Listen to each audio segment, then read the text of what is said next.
Iditarod, Iditarod coverage by kids. Hello and welcome to Iditarod. We're your hosts for today's program, Snowball and Mr. Paw. Today we will be talking about Iditarod race updates, Meet the Musher, Moment in History, and Mushing Lingo. Hope you enjoy! Hello and welcome to the race update by Snowball.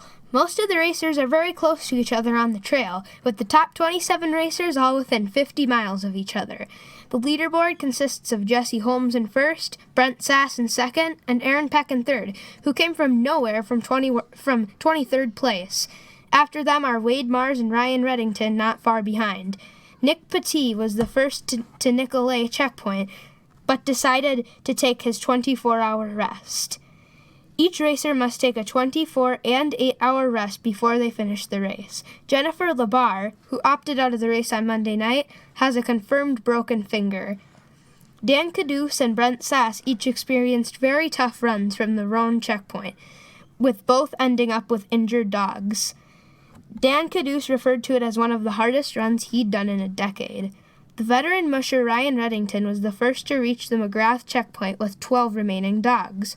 This won him the Alaska Air Transit Spirit of Iditarod Award. Along with the award, he received a pair of musher's mitts, beaded leather, and a handmade beaver hat. Ryan Reddington has now slightly fallen in the standings, down to 5th place. The 2023 Iditarod has been an entertaining race so far, and I can't wait to see how it turns out.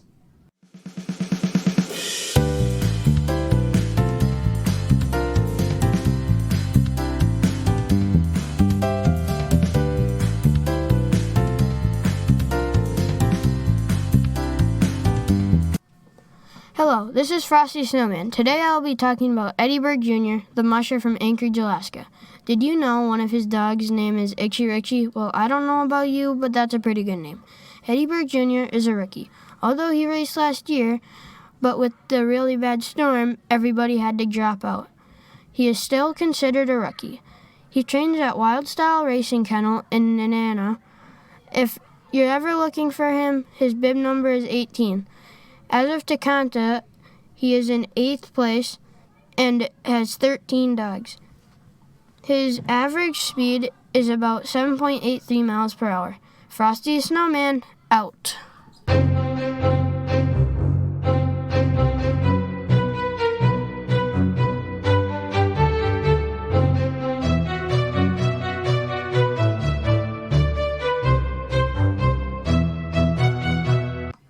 Hello, it's Mr. Paw, and welcome to Day in History today.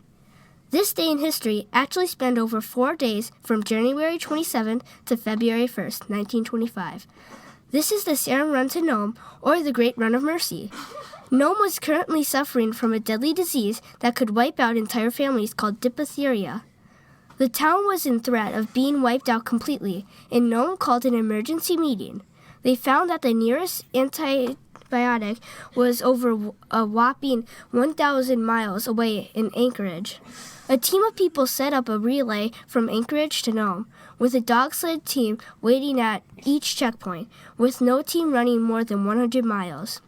The most famous sled dog of all time, Balto, ran the last 55-mile stretch to Nome.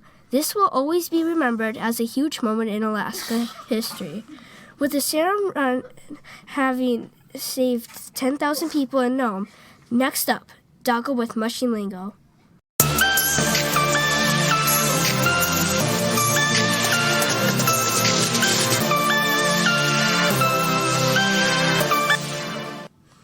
This is Doggo with some mushing vocabulary for you. For starters, mush means a saying to get a team started up. A team would usually say mush at the start of the race. Whoa is used to stop the team. And lastly, trail is used to keep the dogs on track of a trail. I hope these 3 words will help understand what mushers say. We hope you enjoyed today's podcast. We want to give a special shout out to @LexiMemphis from Twitter for supporting the podcast and sharing about us. Thank you for listening to Iditarod, coverage of the Iditarod provided by kids. We would like to pay special thanks to Iditarod.com, the mushers, and of course the dogs. Tune in next time. And thanks for listening.